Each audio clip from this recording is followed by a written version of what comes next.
Private travels బస్సుల నియంత్రణలో రవాణా శాఖ ఫెయిల్ అయిందంటున్నారు ప్రజలు. అడుగడుగునా ఆర్డీ అధికారుల అలసత్వం కనపడడంతో జనాలు మండిపడుతున్నారు. తెలుగు రాష్ట్రాల్లో స్లీపర్ కోచ్ బస్సులకు అనుమతి లేదు.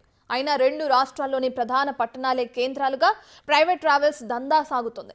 అనుమతి లేకుండా స్లీపర్ కోచ్లు తిరుగుతున్నా అధికారులు మాత్రం పట్టించుకోవట్లేదు.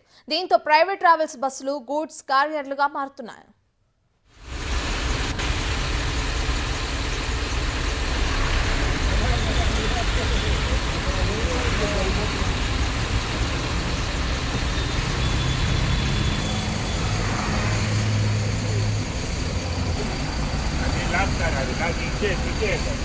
బస్సు అడుగు భాగంలో అటు ప్యాసింజర్ల లగేజీతో పాటు గూడ్స్ తో నింపేస్తున్నారు ప్రైవేట్ ట్రావెల్స్ యాజమాన్యాలు. ప్రమాదకర రసాయనాలు, బ్యాటరీలు, ఇంధనం క్యాన్లు సైతం డిక్కీలతో నింపుతున్నారు. ఇక ప్రయాణికులను తీసుకెళ్లే వాహనాల్లో గూడ్స్ తీసుకెళ్లకూడదన్న నిబంధనకు తూట్లు పొడుస్తున్నారు. ప్రైవేట్ ట్రావెల్స్ యాజమాన్యాలు ప్రయాణికుల ప్రాణాలతో చెలగాటమాడుతున్నాయి.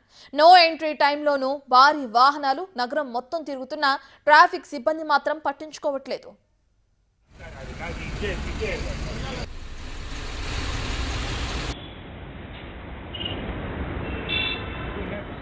16 చలానాలున్న బస్సుపై ఎందుకు చర్యలు తీసుకోలేదంటూ ప్రయాణికులు ఫైర్ అవుతున్నారు.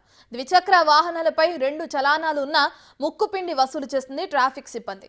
ప్రైవేట్ ట్రావెల్స్ బస్సులకు ఒక న్యాయం, మాకో న్యాయం అంటున్న వాహనదారులు మండిపడుతున్నారు. ఇక అవస్థల అలసత్వమే ఈ ప్రమాదానికి కారణమంటూ కూడా జోరుగా చర్చ నడుస్తుంది.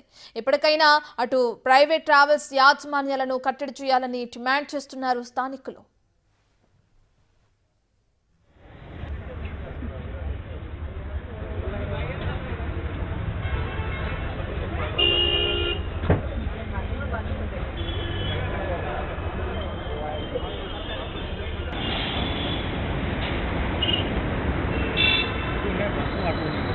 Okay.